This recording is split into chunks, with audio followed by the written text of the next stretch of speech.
Welcome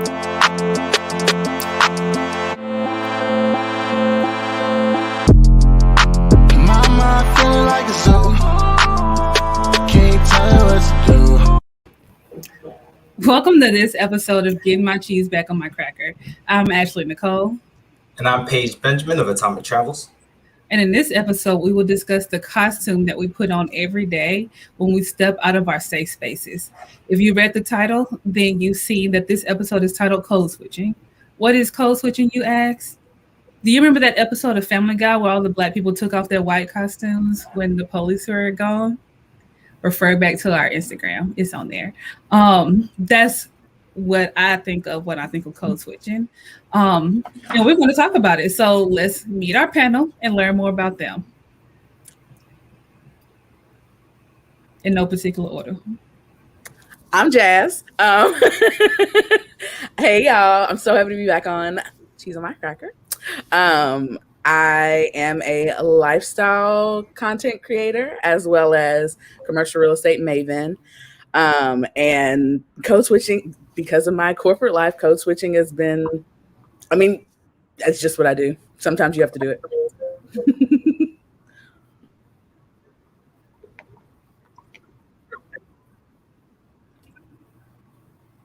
Cecilia. I'm a PhD student at University of Illinois. Before I became a student and went back to that hard life of student life, I was an occupational therapist for almost 10 years. I think code switching is really interesting. I won't say I'm anti-code switching, but mostly. I do think it's something that happens.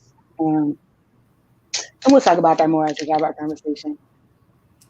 Okay. And I am Lakeisha. Can everybody hear me? Mm-hmm. I'm an HR consultant, so I have my own private company, and then I also have a full-time position. And mixed feelings about this code switching business. All right, well, we're going to get into that.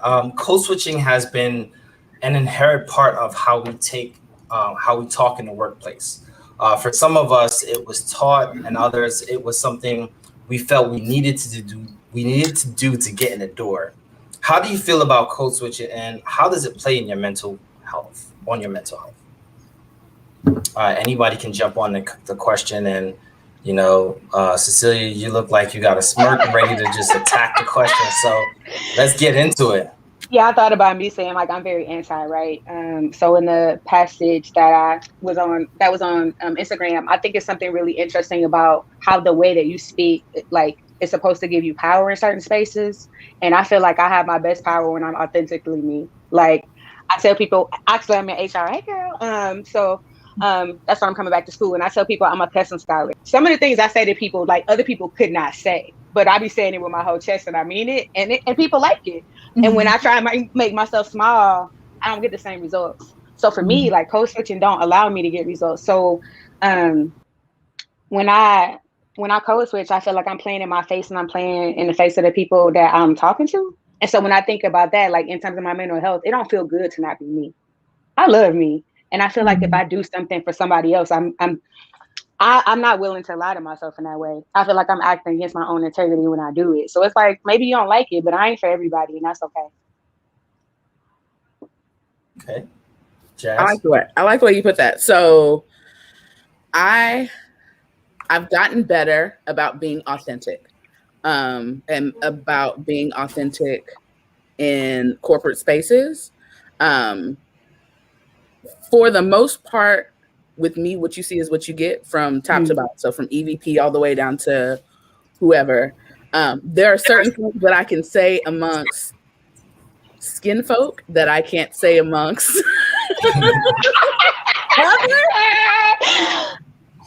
okay. But as far as scaling back, I feel for me it's more about personality. So scaling back personality, testing out waters, making sure that this is hard. Making sure that see, she code switching now. Right. Making sure that I'm not too casual. I'm trying to be. And what's weird is that I reverted to PC. Trying to make sure that I'm not too casual in situations, because of what I do, and because of the types of tenants that I have. So it's easy for me to, I have to remind myself. I can be like, look, boo, so here's what you need to do. Da, da, da, da, da, da, da, da. But I can say, hey, darling. Da, da, da, da, da, da, da, da. So I can, I ease into a Southern dialogue instead of straight skin folk talk. If that makes sense. It does. Okay. Yeah. Lakeisha? I feel like that's about perfect. Right. So how does that I just make you? For a moment. No problem. So Jazz, how does that like impact you mentally? So like, how does the fact that you find it that you have to code switch in certain scenarios, how does that impact you and how you perceive yourself? To Cecilia's point, right? To have to do it is to not to be her, right? But she understands that she wields a different type of power, being able to speak the way that she does, where yours is contingent on being quote unquote professional, right? And that's kind of the slippery slope we fall into. Right. So how does that, how do you balance that act of being professional and not just straight up saying what you think without insulting, if that makes any sense? A lot of times it's about tone for me. So like I said, it's easier for me to ease into the nice tone, like the hey darling versus so what you're not gonna do is and there have been times where I have bared the brunt of that as far as being like mansplained to or being spoken down to, as far as, because I'm at the end of the day, I'm a young Black woman in this industry. This industry is very old and white.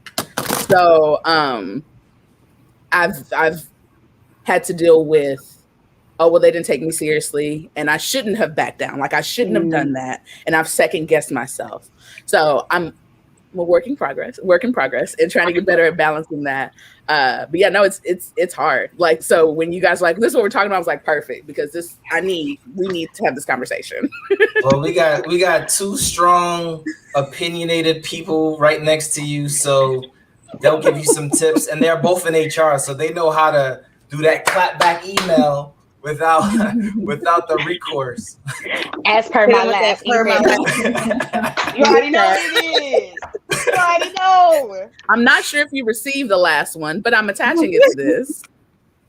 No, and it's so interesting that word professional is even brought up in this whole code switching thing, because at this point, professional is almost hate speech, because it's just like, it's this unattainable ideal, like this unattainable white ideal that white people don't even ascribe to. So it's like, why are we even putting that on ourselves, that extra layer, as if it's not already hard enough?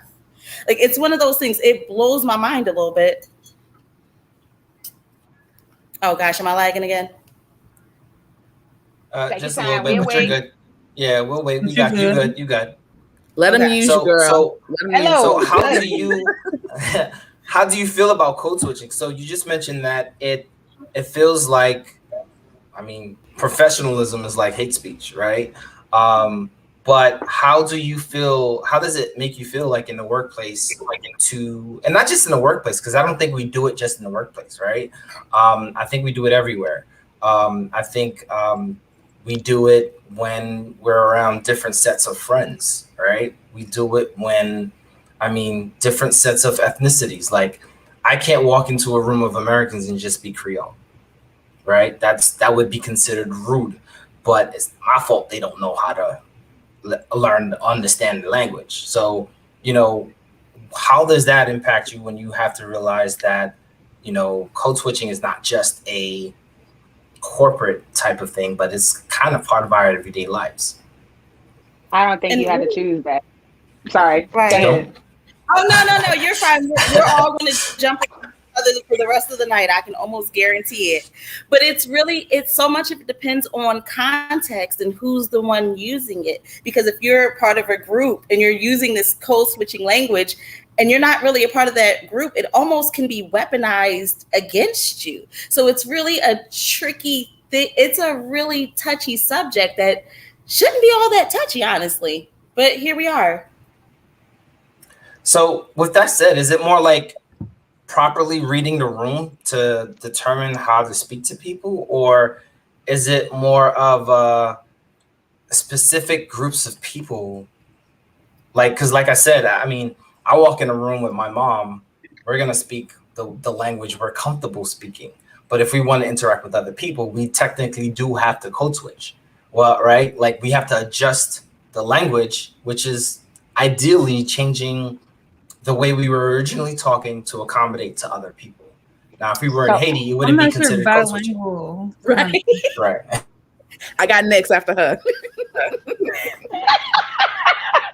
first of all, the PhD student in me said you got to operationalize that, because if I need to know how we defined it, because I'm struggling with that. Like, I guess to me, right. Back to this professionalism thing, right? So I want to say, right, one of the things I'm studying in my research is like looking at the ways that like certain ways of being are privileged over others, right? Okay. So if we talk about code switching as a way that we're like being able to defer or assimilate, right? So what mainstream pressure is, that's a fuck you to me, right? And going back to the point about like white people not even like not deferring to that, I got a nose piercing because this girl in my class had a nose piercing. I said, shit, if she can have one, so can I. I got tied up because I was like, yo, he got a sleeve and ain't nobody telling him he can't. Because I was like, these are things that are authentic to me. So when like, if the code is what be me, got that. If this is about how you have to navigate spaces, because if you were going to call like switching the CL language code switching, like some of that is for safety. Like I think of our Latinx brethren, like they get told go home all the time. I imagine you might catch one of them too. So I don't know. I don't think you want to fight about it every day. Well, and then I love that you brought up, Paige, about like walking into a space with your mom. I feel like the whole code switching with your parents or with elders isn't something that's discussed. The way I talk to my parents or the way I talk to elders in my family, completely different than the way I talk to my peers and my cousins and my siblings. And it's one of those, is it out of respect? Is it out of, obviously, is it out of fear of being backhanded at the age of almost 33? Is it also possible? But it's like, I navigate conversations differently depending on who I talk to, depending on who's in them. And we could be talking about the same topics. I talk to my parents about sex like I talk to my friends about sex, but I don't use the same verbiage. Like, so it, like you're right, it spans past professionalism, but I think it's so deeply ingrained in us that we don't even think of, when we think of code switching, we think of it as far as like corporate America goes or education or stuff like that. But we don't think about it like within our everyday realms, like our family and our friends and stuff like that. Bruh, my parents be catching discussion words. I'm cutting somebody off. I'm sorry. Sorry. No, I'm sorry. I get it. That was me this time. You got it. No, I think so much with the code switch is always about the why, though. So in your case, what you were saying, Jazz, was that, sometimes you do it as a form of respect, but sometimes we really have to be a little bit more introspective with that. So if we're doing something, and it's a reason that doesn't sit right with our spirits, we really have to look in and just figure out, okay, should I correct this? Or is it something I'm going to keep doing? And kind of just measure it out that way. It's so tricky. Like if you're doing something and the reason you're doing it, in this case, code switching, is because I want to fit in. Well, do you belong with that group anyway? If they don't want you as who you are, why are you putting yourself into a mold that you were never designed to fit? It doesn't make sense. Right. So let me present this to you guys. This is going to be kind of, I don't know how you're going to take this. So is code switching nurtured or natured? I think it depends on who you are. Right. So my psych major. I am a psych major at heart, girl. Yes, I thought I was gonna be a psychologist, but I do think it depends on who you are, right? So look, then you realize you got to keep going to school to be a psychology major, and you just switch over to something else. No, they told me I couldn't work with people. They was like, "You about to be in the lab writing papers?" I said, "I'm not about to be in no lab writing no papers." So I did. That's what happened. I say this. So there's something really, I mean, I feel like if we're going to talk about code switching and we are, you know, are of the diaspora, then we also need to talk about respectability politics, right? So let's play. I remember like my mom, I would know my mom was angry because her voice would be like, I'd be like, where you from, lady? Right? Because she's giving me those tones, and I'm like, you don't sound like you don't sound like you did just a little bit ago. And again, that's one of those things where it's like that language is powerful. That language get me results. You can get on the phone and people don't know that she about to show up as you. Now, that's a trick. There's some power in that, but then you got to be in that space. And I'm not, and like, if that's how you talk, that's how you talk. But I think it's something very different about, like, again, who are you honoring if you're going to do that to be able to be in a space? That space ain't for you. But I think, too, there's something really interesting about the ways that you interact with folks, right? So, again, I'm in academia, and I think about the times I come into class and I cuss and I say this and do. Like, for me, that's about, like, walking my talk.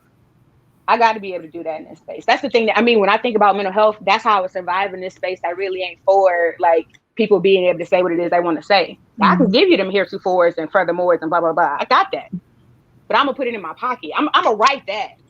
Mm-hmm. Actually, KSL Lemon is like one of my, he inspires me. I always watch his talks to see when he going to say a cuss. He never let me down either.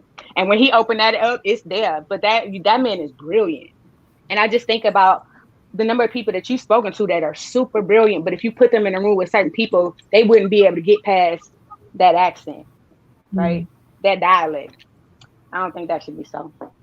So before the two of you guys jump on, before you guys jump on that, I want to kind of dive deeper, right? You know, for those watching, we are inherently designed to just be primal. Our primal instinct is like Cecilia got her primal instinct on deck. She was like, I'm gonna say what I want to say, how I want to say it, when I want to say it, right? But, you know, society and those that raise us instill these different instincts, right? What did you call it? The cultural dynamics or the cultural politics? We have to kind of adjust. Like, for example, you know, Jazz, you'll have sex conversations with your mom and your dad. You'll be like, with your mom and your friends, you'll say, Ma, you know, they talking about WAP, that wet poom poom. But with your friends, you'll be like, oh, she just said wet ass pussy. You know what I mean? And you know, why do you plan that exact conversation happen? Why? Right. That exact conversation. Where is the end button? I mean, because I have a sweatshirt that says "Don't waste your WAP," and of course I wore it out, and she was like, "Oh, let's talk." And so you got to play the song and walk away. And so to that point, right? Your environment taught you say the wrong thing, right? Your nurturing side of things was like, look, say that thing one more time, you know, I'm a backhand you. But does that, to Cecilia's point, stop you from being your true self? So I don't think it necessarily does, because I feel like we are multi-layered. I wouldn't say that I'm not my true self around my parents. I would just say that it's weird. I feel like I've definitely gotten less reserved around my parents. Like, as I've gotten older, I've gotten more comfortable having certain conversations with them. It's just, I mean, there's still like a level of reverence there. Like, if that makes sense. Mm-hmm. So with that said, does reverence exist in other spaces? Outside of, right. I mean, yeah. I'm just saying, outside of the elderly people who I care about, and I feel so weird using the word elderly when it comes to like people who are like, your mom's gonna watch this. She like, you call me elderly? You call me old? But no, outside of like the older people in my life who are like family members or, yeah, no, not really. Like, there's no reverence when it comes to superiors at work. Like that's not a reverence thing for me. So is there deference?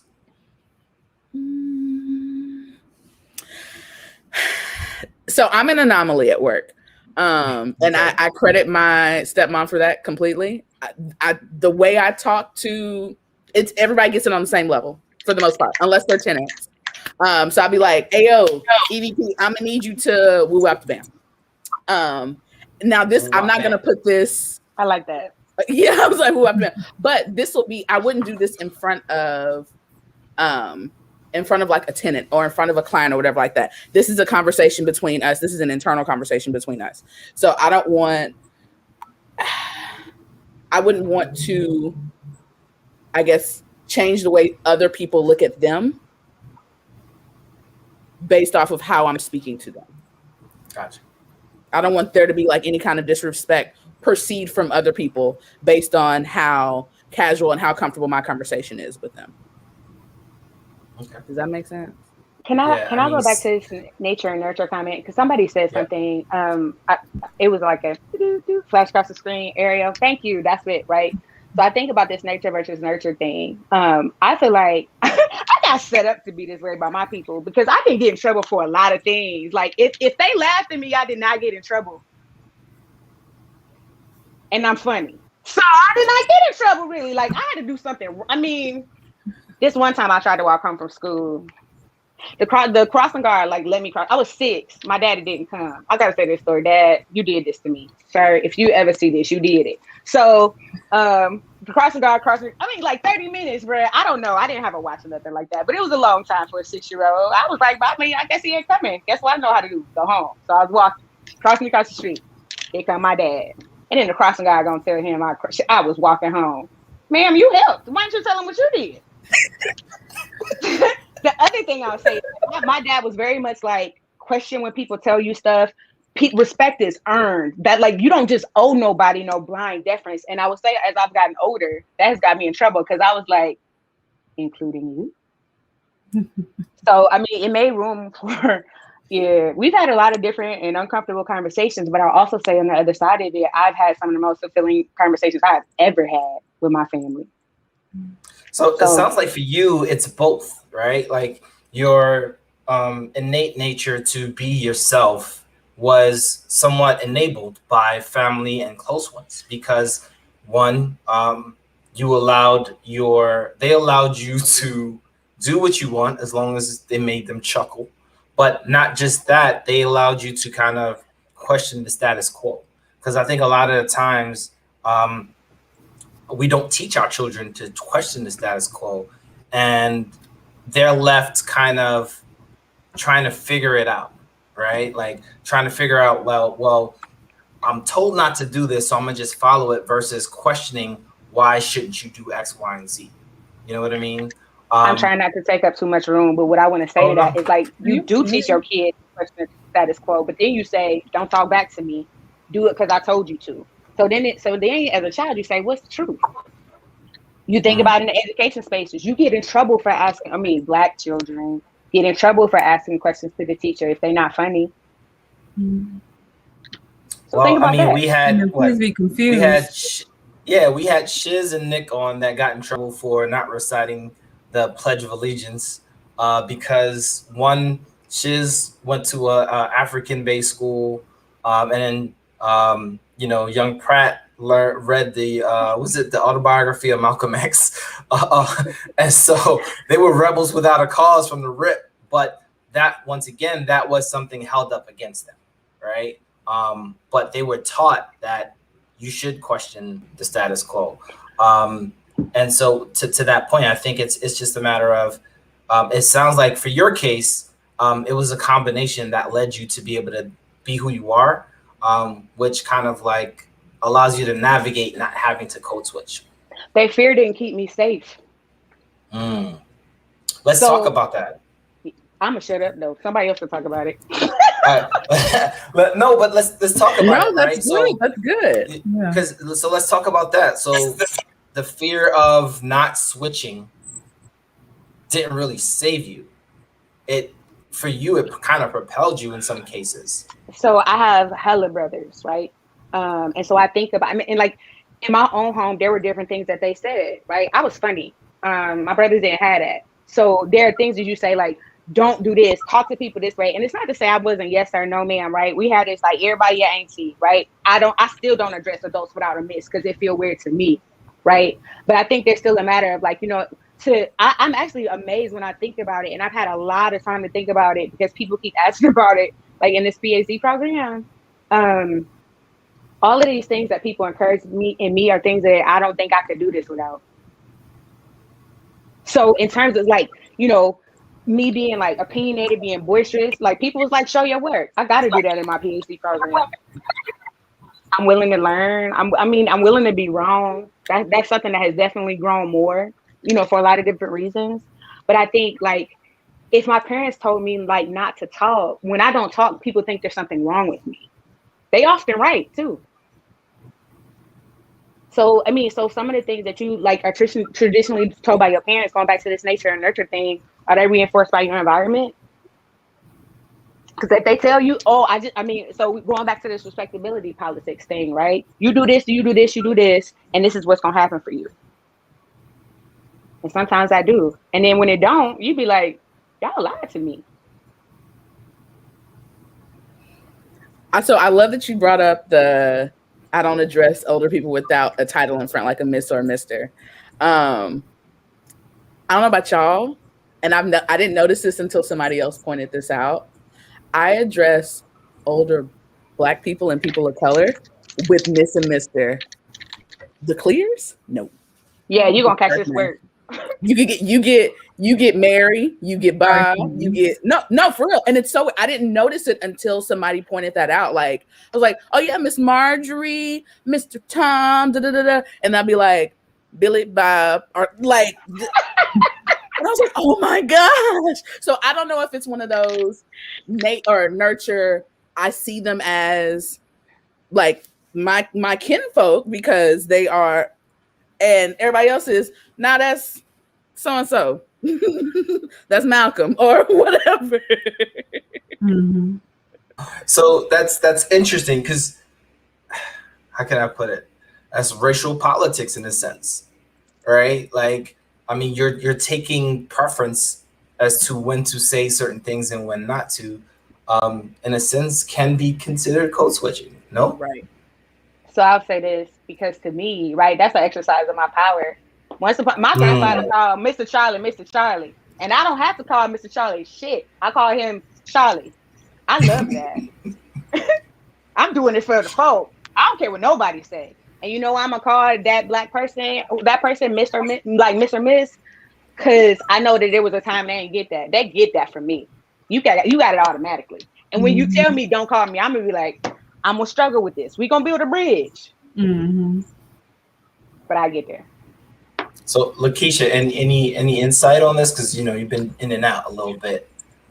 So we got nurture versus nature. Your opinion on that, and then reverence versus deference.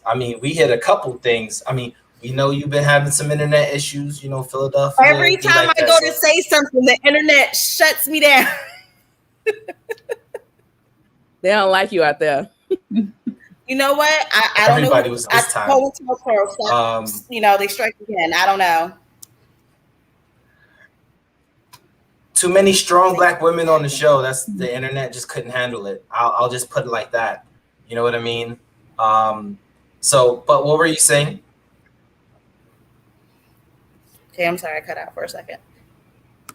No, actually, I was just kind of listening. Cecilia got me because I honestly didn't even realize that Mr. thing, and because I do it too, right? And it's one of those things you're so socialized to do it, and then you realize who you don't say it to and why.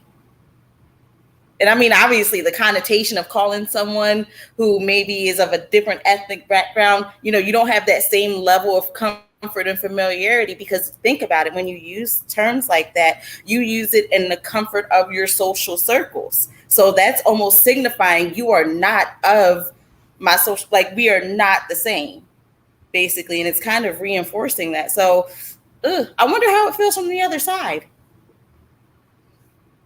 They be like, I've "Why never you asked call me anybody, and I'm mister?" afraid to. I'm afraid to be like, "Are you mad that I don't call you Mister?" Then you gotta hit him with that "stay mad, dog." You thought I was gonna change? You thought? Well, I mean, I think part of it also becomes the power structure, right? Like, for some of them, they may not necessarily care because they're over you, right? For those that are beneath you, it becomes an ego thing. You're going to call me Mr. You're going to call me Miss. But when it becomes a situation of a power struggle, right, or an imbalance of power, you're not going to call Billy Bob, who's your boss, Mr. Billy Bob. I think to Cecilia's point, like, look, my ass is called enough of y'all Mr. that I ain't got to. You know what I mean? And so there's so many dynamics as it relates to when we leverage certain language over others. And I think it's we've talked about we've talked about the topic in depth, but like, do we ever really know why we code switch? Like, do you know why code switching was even considered a thing? Because, like, I mean, who invented it? And at that point of identifying it's done, do you think we defined code switching, or was code switching defined by somebody else because they couldn't break the code? I think we defined it, and I feel like it's been around for forever, and like intersectionality, like it's one of these terms that we didn't have a term for until later. It was just one of those where you were taught, hey, if you want to make it far and you need to assimilate this way and yeah, I feel like it was defined by us. Like, I feel like it was made by us. I think it was made out of necessity, honestly, especially if you're looking into folks who were involved in that, transatlantic slave trade. Literally, the languages were snatched away. So you have an issue where, look at the way we conjugate verbs. So it's like, I've been nil, I've been did this, I've been did that. That is an Africanized things that's been translated into English. So the language may have been gone, but those patterns still carry through. So a lot of that is really historical. So it's think of us, speaking kind of informally. It's having someone who's not of that same group trying to duplicate that. It's going to sound off. Look at, I don't know if any of you guys do like TikTok or Instagram, and you see kids who, usually Caucasian kids, and they're trying to use that African-American vernacular English, but it sounds off. And it's because they don't have that historical foothold in the language. So it's never going to translate right. Like, they got the recipe, but the sauce ain't the same. You know what I mean? No Like, sauce. it's a difference there. One of the things I think about, right? No sauce. It's a survival thing. I really want to go back to that, right? I think about, like, going back. Now, I ain't doing no research. I'm just talking. I'm putting some things together. So we come out the plantations.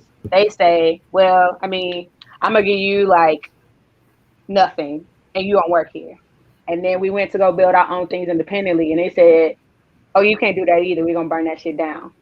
So then you had people say, well, we can be separate and equal. And then you had people that said, no, we must be a part of this. So to be able to play a little bit, to get some modicum of respect, you had to act a certain way, or people felt like you did. Right? I just think about Frederick Douglass. I don't know if I would say he was a code switcher, but I think Booker T. Washington was. I ain't no Booker T fan. I think Frederick played the game how it needed Booker to be T did a whole bunch of stuff in secret. A lot of that funding and stuff like that, he was doing it on the low key. But no, he also did Frederick played the game how it needed to be played. Frederick would I feel like, I don't want to say shuck and jive, because I don't think he's shuck and jive. How do you shuck and jive? What's the question? Chicken jive. Anyway, I'm sorry. All I put is Frederick Douglass twerking now. I'm sorry, you threw me all the way off. He knew when to put on. He knew when to put on to get in front of certain crowds, and then once he got in front of those crowds, he'd be like, "All right, so this is where y'all had me fucked up, and this is where for real."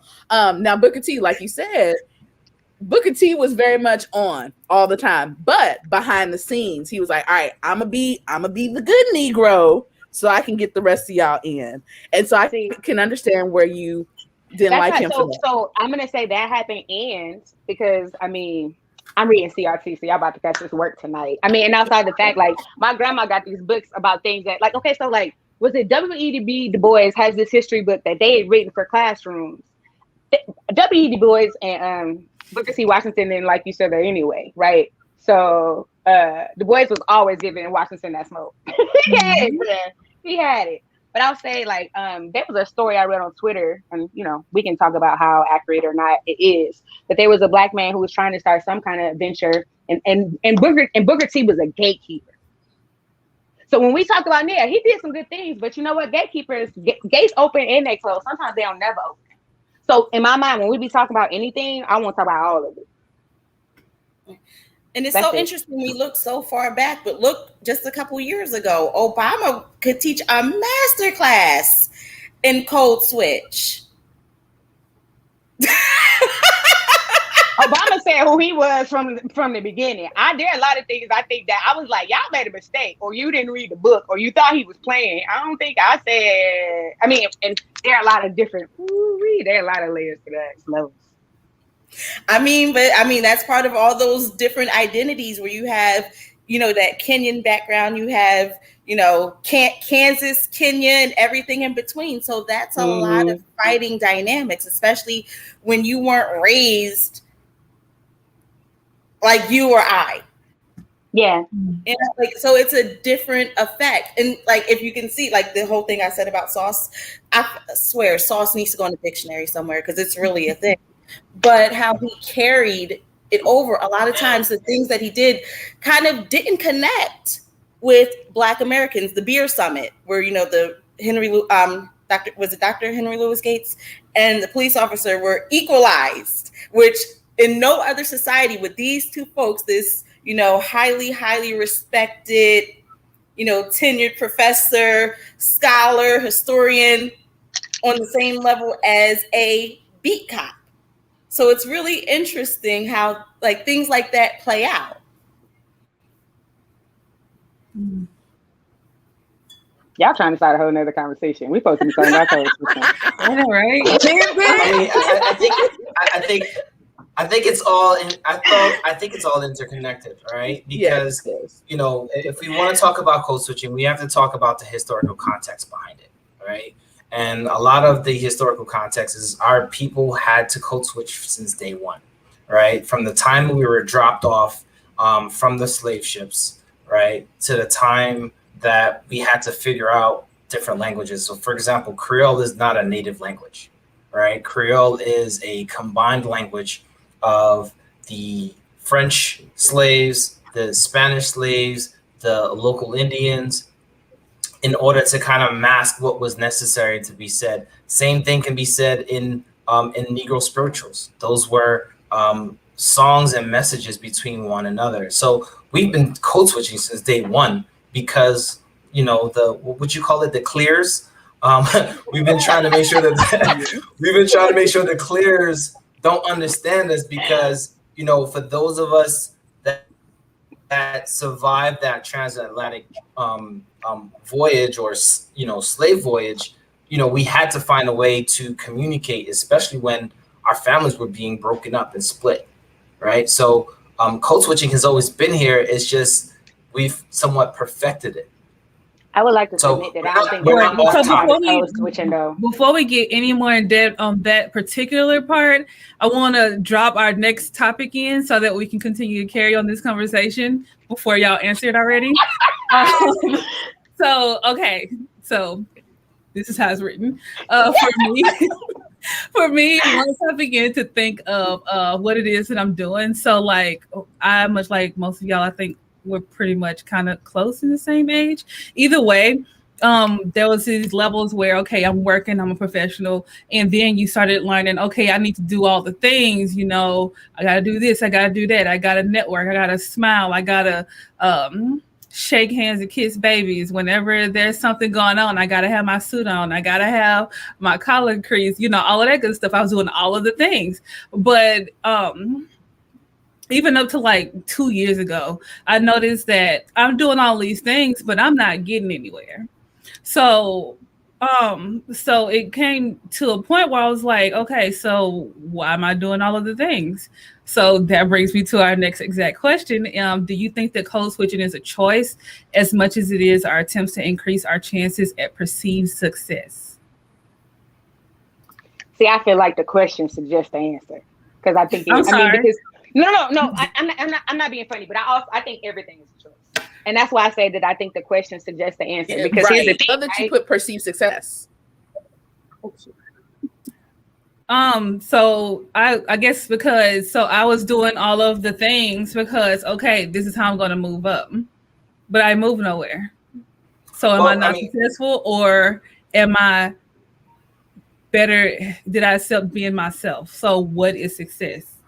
I Right. think What this is ties success? so this ties into the conversation we previously had, right?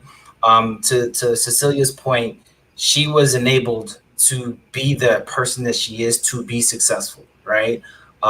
Everyone does not have that level of yo, just be the truly authentic self so that you can, you can go where you need to in life. But like she said, her siblings didn't have that same level of freedom, right?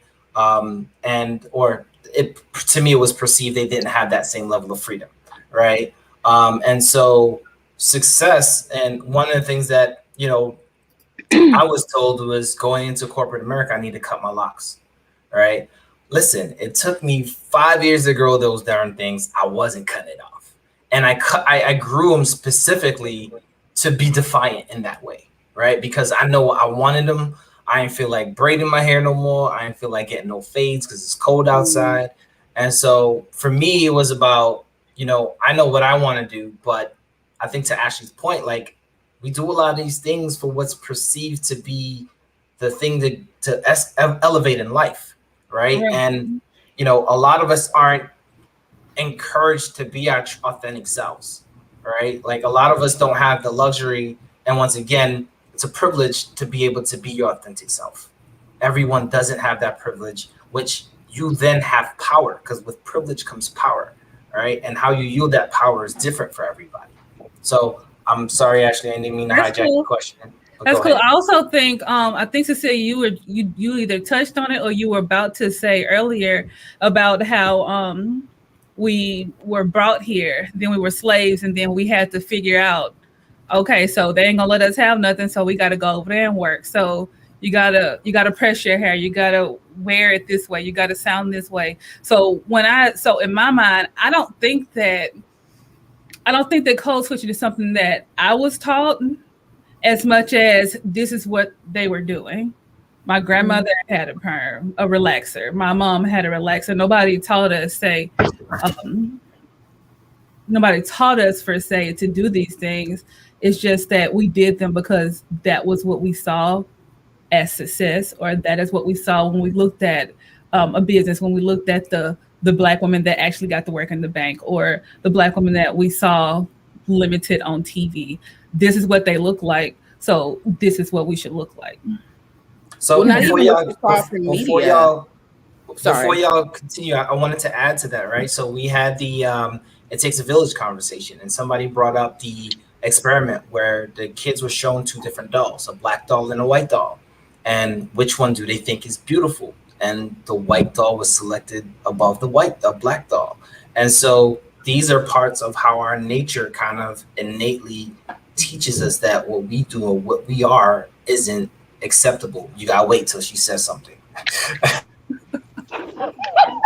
Okay, so I want to kind of go back to what Ashley was saying, where you were like, well, my grandma had pressed hair, my mom had pressed hair, and even outside of media, I'm not sure if you guys have heard this, but it's like the pot roast study, where in this family, this woman, every time she would make a pot roast, she cut the ends, and somebody finally asked her, hey, well, why do you cut the ends? She's like, oh, I don't know, my mom did it. And then she's like, well, she asked my mom, why'd you cut your ends? I don't know, my mom did it. Ask great grandma, well, why'd you cut the ends? My oven wasn't big enough to hold the size. So they had passed down that based off of their situation. And she's like, there was no real reason for us to do this. It wasn't part of the recipe. And I feel like we pass a lot of stuff down generationally without even considering why we're doing it. Come on, Cecilia. Cecilia's about to go, oh. She's ready to go off. But no, for real, like, now we talk about how media has influence, and especially like with the dolls and with that doll experiment. But even within our family, like, there are certain things that are just passed down without people even realizing why.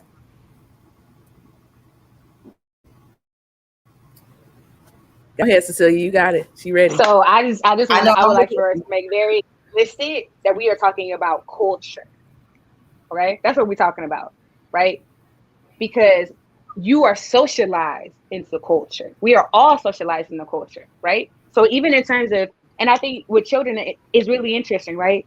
If you socialize not to ask no questions, you don't ask why somebody doing it. You just say this is the way it goes. We have family cultures. We have like, well, you know, we could go up, right? There's levels to it. Like organizational culture, I'm also interested in that. That's why I'm about to talk a little bit of shit. So I think that when we start talking about, first of all, whose definition of success are you talking about? Right. Because, I mean, you know, like, I think wrinkle clothes is an analogy that is really interesting to me, because I know people, they be like, but you got to catch this wrinkle, right? But that's resistance. That's protest. They like, and I'm doing this for who, right? I'm wearing my hair because what does that tell you about me, right? I think about being in hospital spaces, and I'm a Black woman when I walk in here, and I definitely look younger than my actual age. So I was an occupational therapist also. So people always thought I was coming to get them a job because that made sense in the hospital, right? It didn't. So now I got to figure out how I can get you in 30 seconds to do what it is you want. Also know that, like, there is a choice. I could say, you don't have to do this. Or I say, well, the doctor wants you to do it. Because I think the whole thing is, like, I'm playing into the idea that you want to follow what the doctor said. The doctor is the gatekeeper to get you home. So if you don't do this, you ain't going home. Right? And I want to go back to what Paige said earlier, because I really think that the ways that we don't discuss Black ingenuity, or like people's ingenuity in general, it blow me. Because when you start talking to me about how people use like slave narratives to talk to, like, pass messages to each other, that's the most ingenious shit I have ever heard. That wasn't code switches. I used your shit and said, we about to get the fuck up out of here. You see the moon? Follow that hoe. Like, you know what I'm saying? I don't like, no.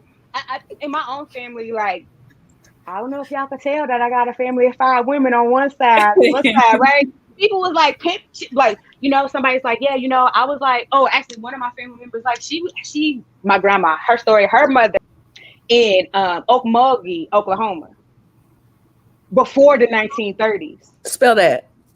No.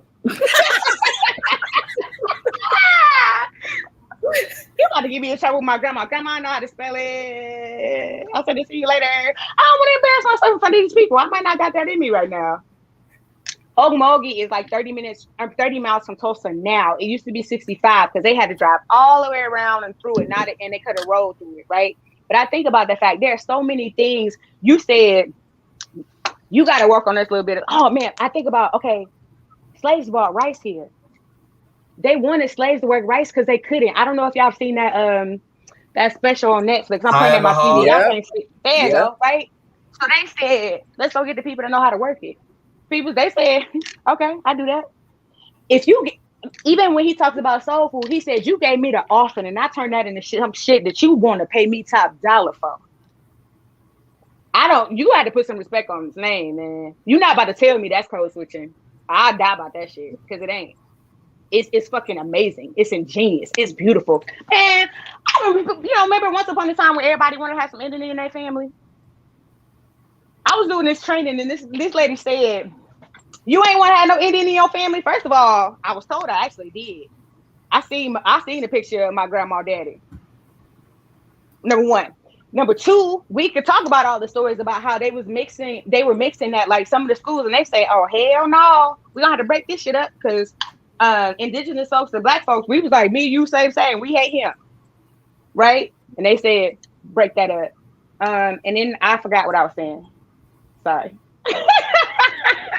You right. got up so many good points though. All right, Lakeisha, any points on, so, do you think that, to Ashley's question, a lot of what we do was to kind of elevate ourselves or to get to a point of perceived success. And once again, perceived success is subjective to the individual, based on their social adaptation, right? So if we have adapted to certain social norms, our success is based on those, right? And so what are your thoughts on that? I think the world has done a great job of convincing. The only experience I can speak to is being a Black Black American. Basically, we were convinced to believe a lie that if we cloaked ourselves enough, and if we wore our hair a certain way, and if we dressed a certain way, and if we spoke a certain way, and denied parts of ourselves, that we would fit in with a similar. It still hasn't happened. So it's one of those things. It's just another loop for Black. It's out of Kansas anybody else, but it's another hoop for Black Americans to jump through, honestly, and it's pointless. But the unfortunate part of it is, I'm speaking, and all of us are speaking from a place of privilege.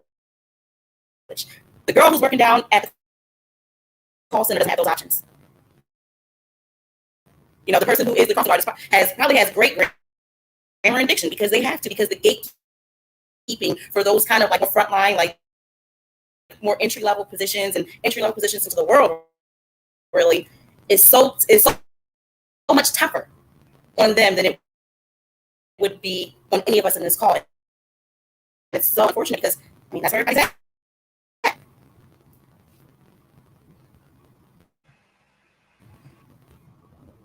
Oh shit! Did I go out again? No, you good. No, you good. So Jazz, you want to chime in on that a little bit? No, you're good. I feel like they hit the nail on the head. To me, the key part of that sentence was perceived success. So what does success look like to you? For some people, it's just, making it, living it, surviving, making it past 25. Other people, it's, I want the big corporate job. I want the 7-figure income. Other people, it's, I know so many women, especially going to undergrad in East Texas, so many women in East Texas, their ideal of a successful life is getting married at a young age, having children, and being a housewife. That's their idea of success. So, it all depends on what is that for you. So are you code switching to minimalize yourself to be palatable to guys? Are you code switching to try and advance up the corporate ladder faster? Are you code switching to get into corporate America? So, it's I don't know. It all depends on how you define success, but it's definitely done. So I think Cecilia or Lakeisha mentioned it earlier, and I think so. Code switching kind of directly relates to respectability. And I wish we had more guys on this particular episode, but I think all of us kind of face a level. I'm not saying it's like what about guys, what I need. I'm not saying some guys. I mean more guys, because we have like double man in Page. There you go. So I think that with being a Black woman, being professionals, having to adjust or not to working in a professional setting, and then when we leave work, we still have to fit into respectable Black woman box. So how do you think, as far as code switching is concerned, how do you think that plays into just being a Black woman in this world? Okay, so I'm gonna throw this out. I love that. No, I love that. I'm gonna throw this out, and I love like throwing this out. I hope you're about to go where I want you to go. I hope you're about to say the word. Yes, please say the word. Please say the word. Say it. Say it. Yes. No, for real. So I feel like prime example of that is Meg Thee Stallion. She has the body. First of all, she has the body of a fucking goddess. That woman is beautiful. Oh, wow. But she has a body that guys want. She has a body that women want. She is a blurred that so many guys that say that they want. And yet you have guys talking about, well, she's too sexual. She can't do this, or she can't do that. She can't do this. So it's like, no matter how perfect you are, no matter how much you are perceived to be what they want, it's not enough. And I hate that. Like, I really hate that the fact that she can't own her sexuality, or she can't own her whole self, is what makes me really mad. Right. It's so interesting how, like, especially with this whole Black women thing, you can only be, it's like duality isn't accepted at all. Like, you can't just go to work, go to work, take care of your kids, come home, shake your ass at night, and still be looked at as a respectable, well-rounded person. You have to be either all or nothing. And that is absolutely insane and stifling. Like, and God forbid you be sexualized. God forbid. God forbid you own your sexuality. God forbid you actually have sex for pleasure and not just lay there and let somebody masturbate into you. And don't let you tell somebody about it. Don't say it out loud, and don't say it too loudly. We can't talk about it. We can't care about it. You got that Mr. Sealy, let him do his business thing. Right. I'm trying to figure out who the fuck you be having sex with. If you want people to lay there, you know what? You go get a vibrator or pocket pussy for that, sir. I don't understand what we're talking about.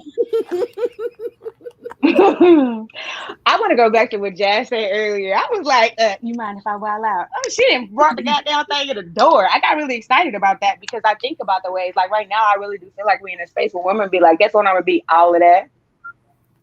And if you don't like it, I guess you got to give it to your mama. That's how I feel about it. I think it's really interesting because, like, Megan Thee Stallion, like you said, she is all the things that people say that men won't, but somehow she still ain't. Where she got some work done on her body. She's too tall. She's too this. She's too that. I'm like, and she's one of the most. I don't know her personally or whatever, but I do feel like she's a very authentic human. Oh no, she authentic. She don't give a fuck about it, and she hold her peace. Like, I was like, when she speak, I think that she's thoughtful about the way that she come back. She keep receipts. The way she walked off that stage with the baby, she said, I don't fuck with you. I'm going to do what I got to do for this coin, but let it be known. I'm finished. No, you have, it's a valid point. Like, it's like, you have people saying, oh, protect Black women. Which Black women? Which Black women are you talking about? Circumstances. Yeah, which circumstances? I think these Black women, they talk about it in the book. If they don't find you attractive or sexually attractive, if you don't make yourself small, or if you're not cis, or you're not like, it's which Black women are you trying to protect? Keep going. There's more. Keep going. If you're not able-bodied, if they're not trying to procreate with you, like, if it's all kind of, if you're not light skinned, if you're not whatever, if you're not thin, if you're not. It's so don't wear no weave. Sexually attracted to me, then you're trying to protect but me. Don't have nappy hair. But you wearing them long. God forbid you cover up that hair with a bonnet. Oh no, the hell with you. Lord. Oh, Jazz, I thought that's what Jazz. I was waiting for you to say the B word. I was so waiting. I was so waiting because if that is not the ultimate, mine is right there on the bed. I don't know what it is. Mine's just right there on the bed. It's going on after we finish with this. So what's weird is that we perpetuate this. We as Black women, and I say we like the proper we. Unfortunately, there's a lot of Black women who perpetuate this bullshit. And it's like we can't progress until we deal with the folks who are perpetuating the bullshit. They're trying to be the things. They're trying to be all the things on that checklist so that how that shit working out for them. Come on, because you're still single. It's really and you having trash sex. So not only are you single, that part you having that part, and you can't be mad at nobody but your right. I hope you go in there. Let's reel this back in a little bit. Let's reel this back in a little bit, right? I'll let y'all do this.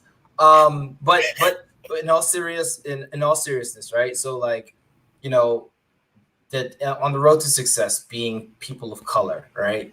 We have to do these things. How on the road do you feel as though that code switching kind of takes away from our blackness, right? You know, because ultimately we want to be able to kind of be ourselves. We all want to be Sicilian, right? But unfortunately, sometimes given the situation, we may not be able to do that. Like, is there a balance between being able to maintain our true selves and still be successful, and not have to code switch, or maybe code switching may be necessary in certain scenarios? So honestly, with the code switching, the other end of it is where you suffer, because now you are denying that person your whole self. You're denying those other folks your ingenuity, your genius, your background, those experiences, because you're not coming in and using the full breadth and power of your language. Like, a lot of things are missed if you don't convey it in that way. Certain things I can say to you are going to hit totally different if I just say it in a way that's natural to me. And that's what happens when you do that code switching business. How many times have you had to say something and you're trying to send out that email and you're going and it's not making sense, and you really just want to say, y'all got me fucked up? Like, that's the most powerful way to say it, but it's not. There's no way in standard English that it's going to connect and translate in that same way. So it's one of those things. It's really tricky.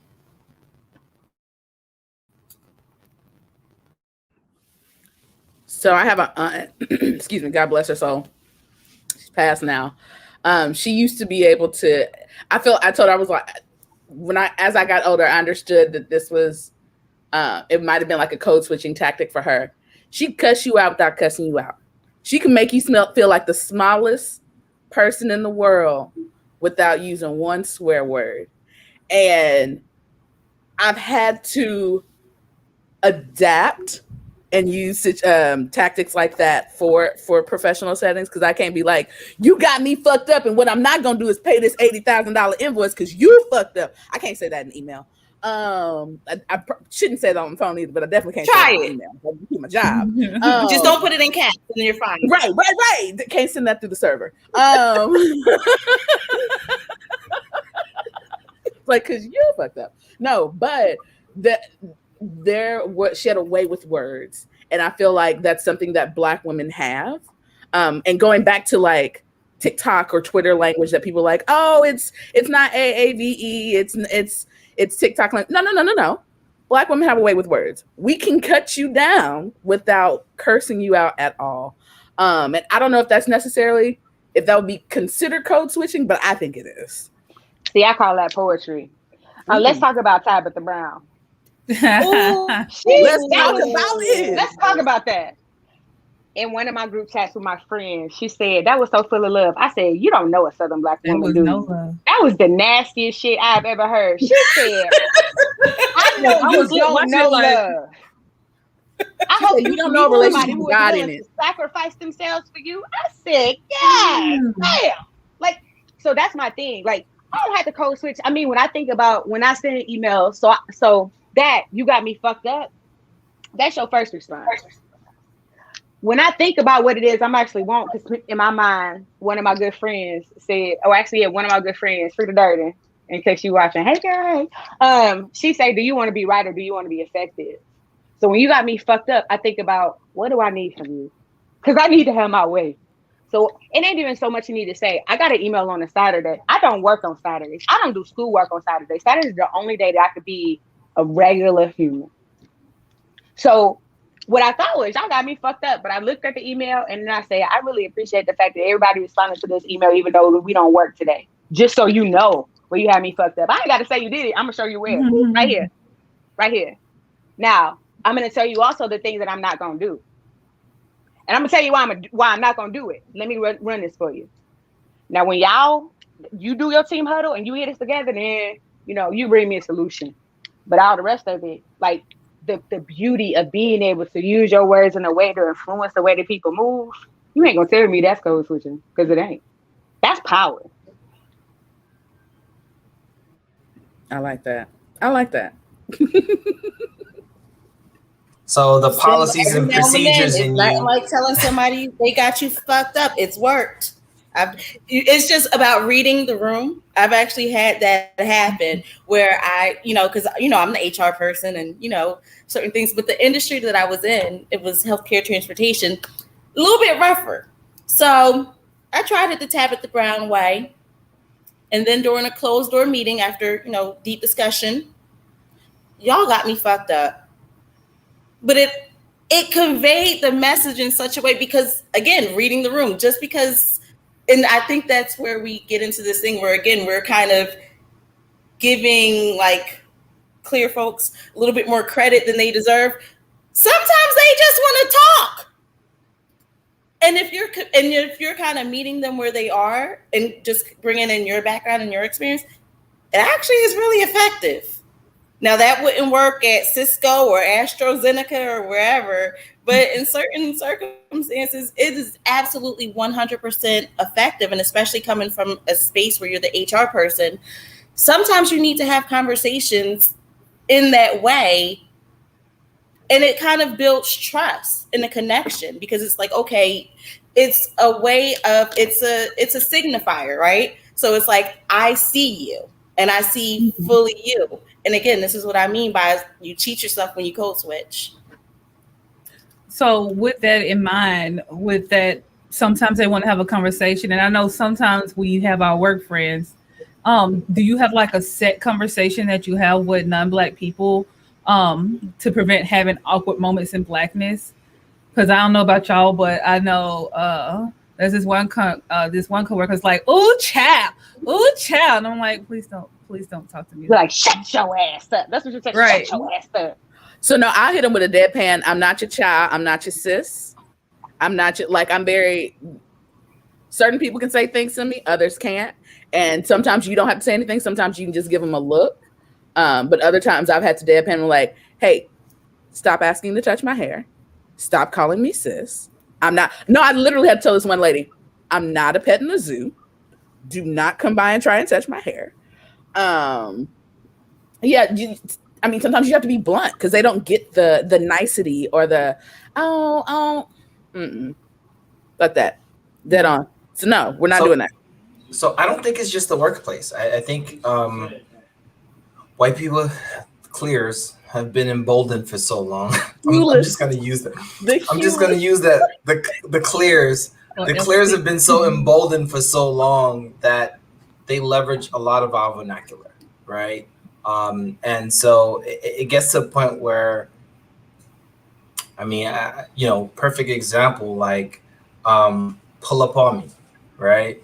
Y'all saw on the Shade Room, white guy coming out of his face talking about pull up on me, right? And all of New Jersey pulled up on him, right? I had a scenario.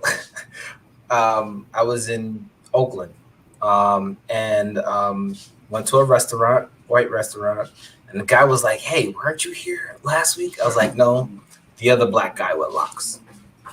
Right. And so he was like, turned red for a second, but it was one of those situations where, when is enough, right? Because I could have been like, oh no, that is an easy mistake, code switching. Versus, I was being Cecilia that day. I was like, nah, it was the other Black guy with locks. You know what I mean? That's what I'm gonna use every time we go against it. I'm being Cecilia today. You know what I mean? She's my spirit animal. You know what I mean? But I do think sometimes we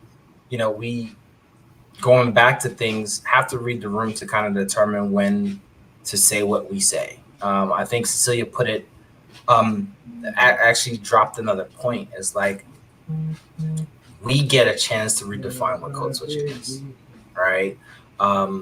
We get a chance to kind of define the things that impact us, right? Code switching, in its definition, is having to change from your natural way of speaking or your natural way of being to another to accommodate the clears, right? It's literally solely to accommodate the clears.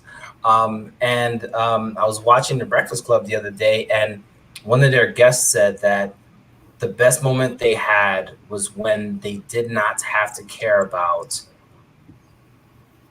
not making the clears feel bad or uncomfortable. And so when we code switch subconsciously, we're trying to not make somebody uncomfortable. And usually it's the clears. Because if it's the other ones that are in the minority group, we all in this together. We know what we want to say, but sometimes it's the clears that are the most sensitive to the conversations that we have that can't take it.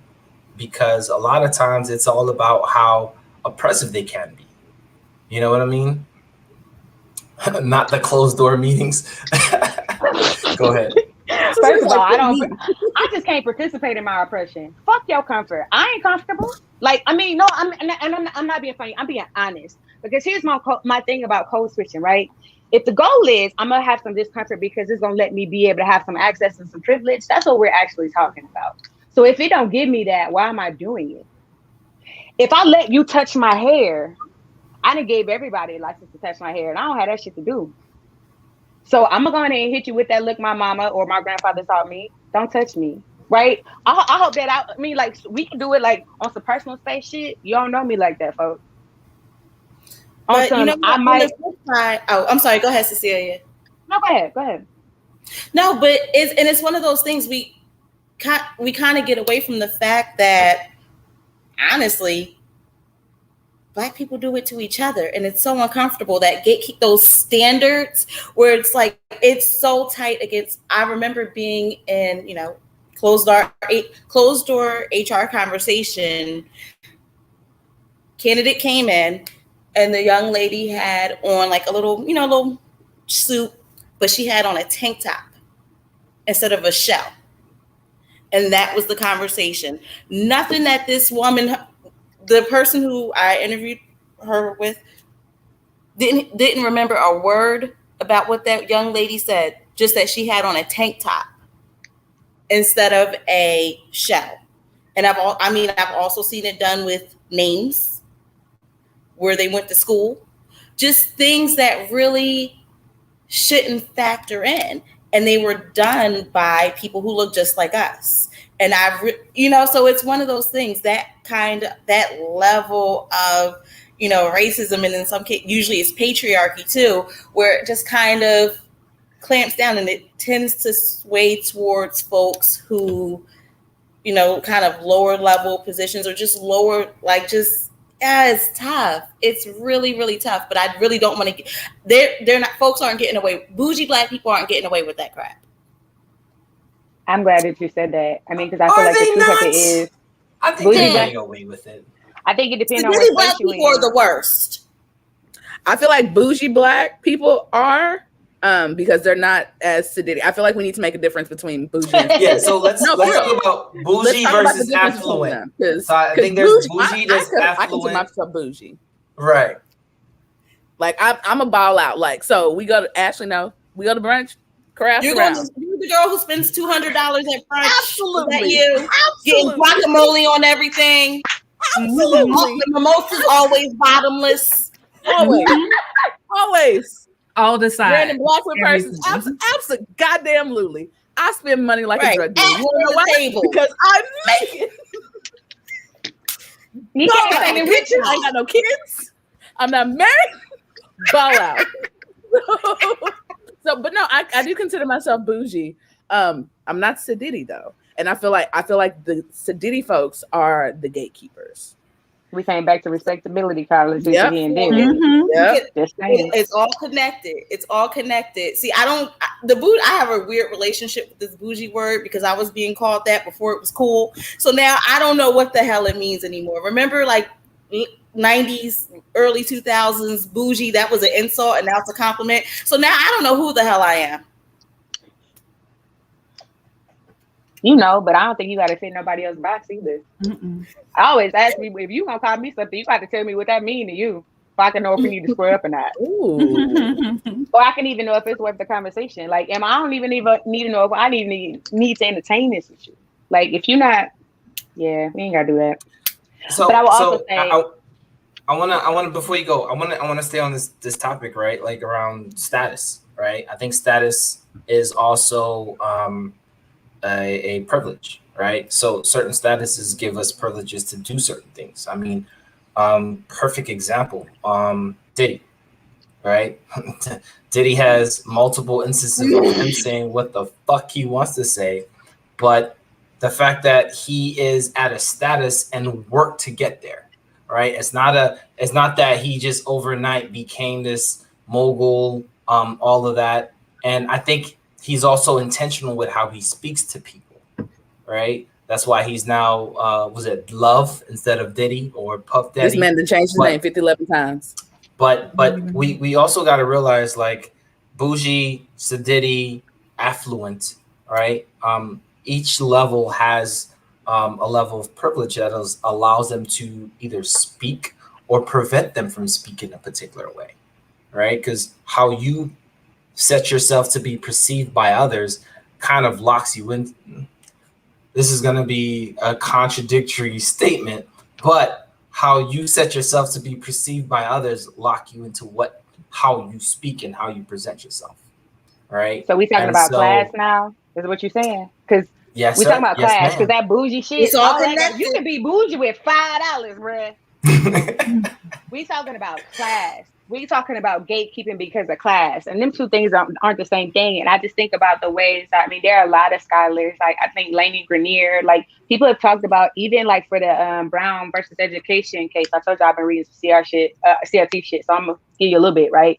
People used to be talking about how the Brown versus Education case went. Derek Bell Jr. In fact, let me put some respect on his name. Was saying that like when people started negotiating that, the people who were actually the people who filed the case said, you know what, if they said that they'll like put some things in place and we can make sure we get the results that we want, like we'll be okay to like talk to some people. They're gonna give us some administrators, they're gonna give us, you know what I mean? They're gonna put us in some power, they're gonna give us some resources. And then the lawyers was like, fuck that. We about to integrate the school. That shit did not work out for them. They did not actually get what it was they wanted. And that was some class stuff because somebody with an education thought they knew better. She was like, I seen my time.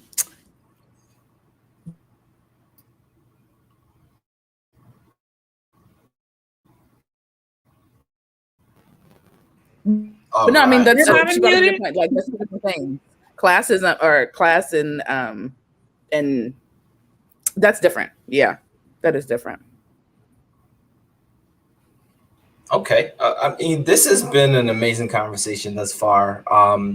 I do want to kind of move forward a little bit just so that we can actually open the conversation up beyond the talking points. But this conversation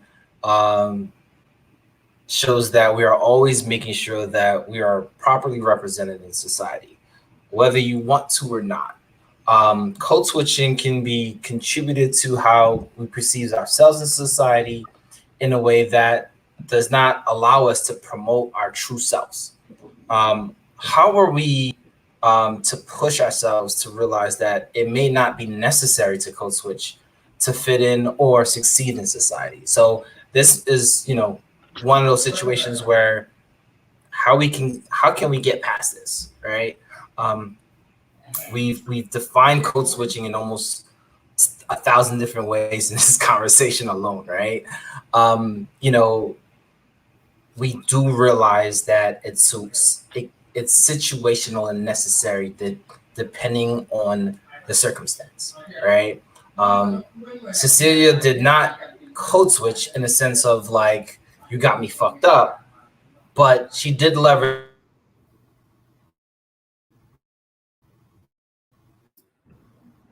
We broke the internet. I wish I knew what he was gonna say.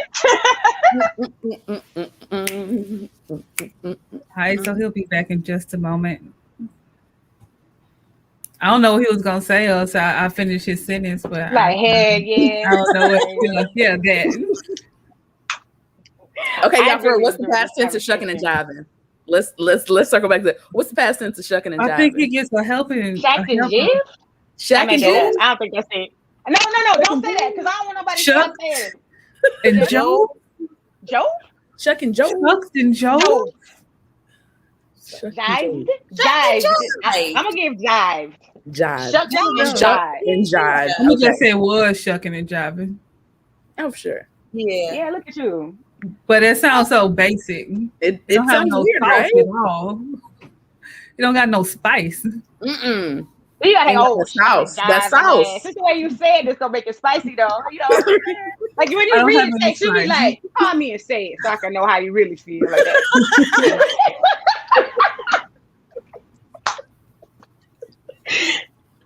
Oh gosh. Oh my gosh. I'm so happy you brought up the Tabitha Brown read because that was everything. I watched it so many times. My soul needed that. So She was many like, I can times. tell you don't have a relationship with God centered in the middle. And I was like, oh, mother.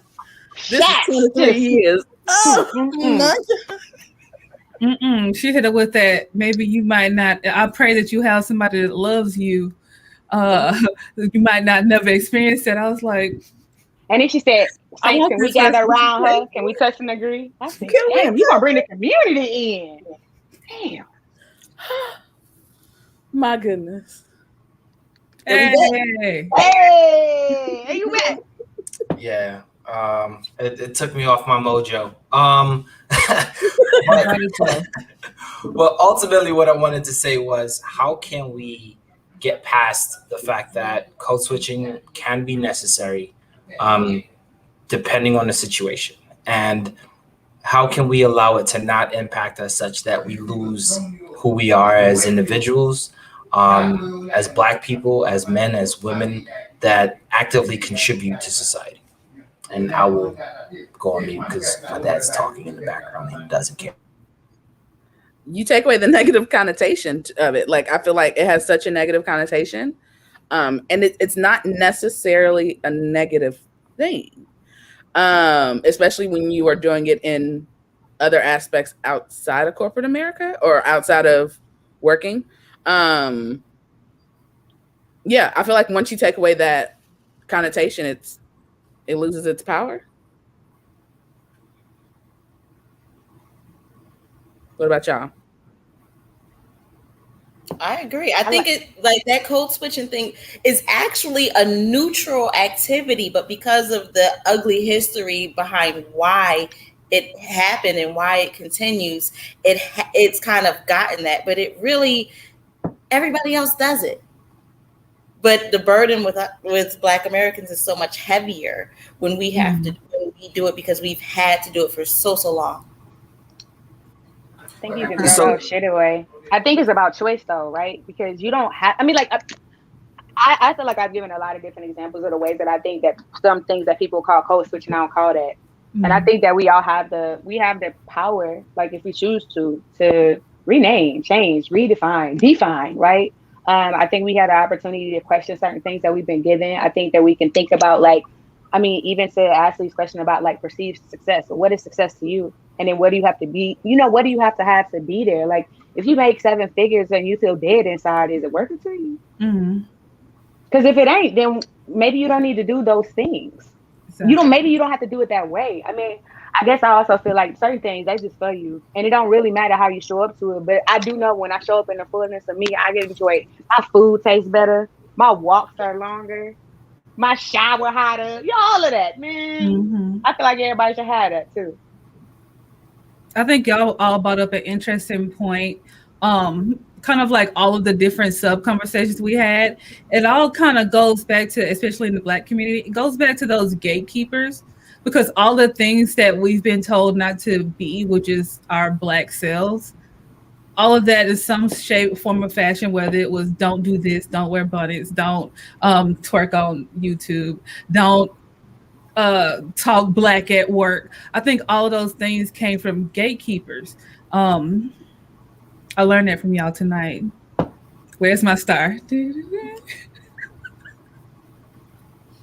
And you know, this definitely was a very dynamic conversation. In fact, that we allowed this conversation to go wherever it went. I mean, we went from code switching to Meg Thee Stallion to, talking about WAP to, the power dynamics and leveraging code switching to historical references. I think,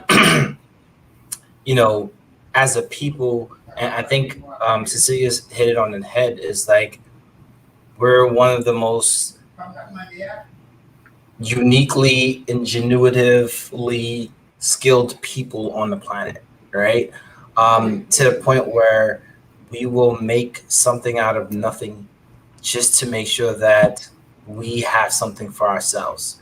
And if you look at how our people have been across the diaspora, throughout the different colonizations, throughout the different attempts to literally wipe us out, we found ways to kind of come back and create something of our own. Look at hip hop, right? Hip hop could be a form of code switching in the sense of you're getting the message out such that everybody doesn't understand. But guess what? It's something that they're now taking and capitalizing and monetizing against us, right? In a sense where our messages can be used to fill somebody else's pockets. Our words, our creativity can be used to monetize or sell a product that it wasn't initially intended for, right? We had an episode on music where music is therapy for some people, right? Music allows people to be able to tune out, tune in to their emotions, tune in to what they're feeling, what they're experiencing. And it's one of those situations where I think we have the ability to change things up on the clears so that we can at least continue to have something of our own.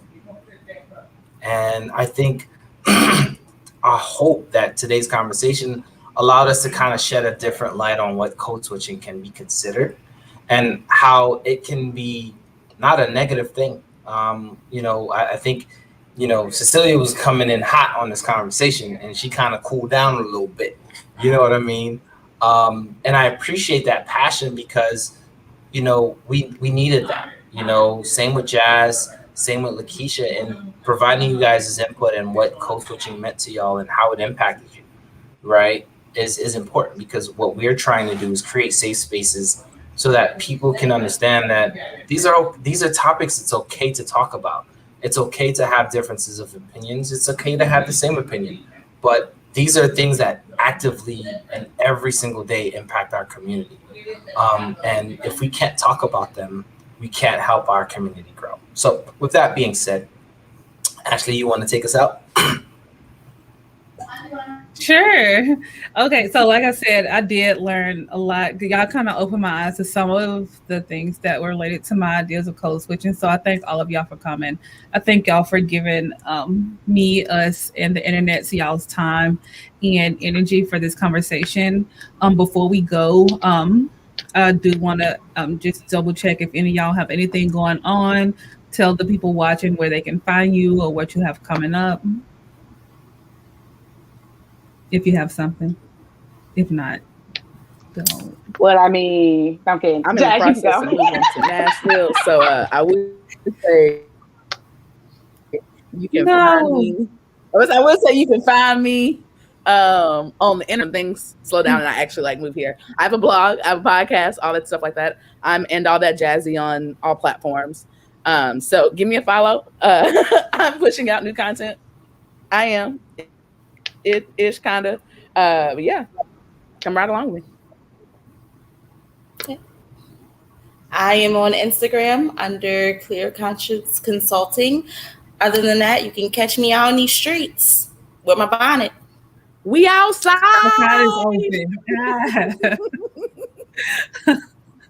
And then every Tuesday? Cecilia's comedy special is going to be on Netflix. I want that long though. I want that long though for you.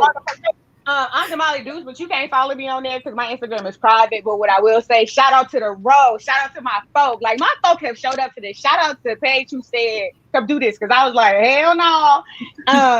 But I've enjoyed shit out of myself. So maybe one day I'll come and I'll share some of the other stuff I'm doing. But I really appreciate having this platform. Oh, shout out to Cassius G, because that's my foe, like for real. That's my brother, not like my play brother, whatever. I just, people be like, sis, I'm like, he ain't even your brother.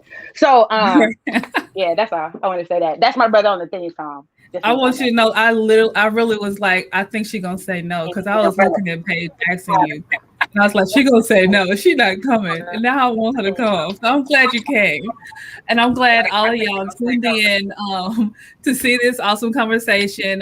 Click the playlist, Getting My Cheese Back on My Cracker Season 2 playlist to catch up on all the other, 11 episodes. We're going to wrap up this season not next week, but the week after next. So tune in to see that. If you haven't already, click that subscribe button right up under this video. Turn on your notifications so you don't miss it. I thank y'all so much for coming. And that's all we got for y'all.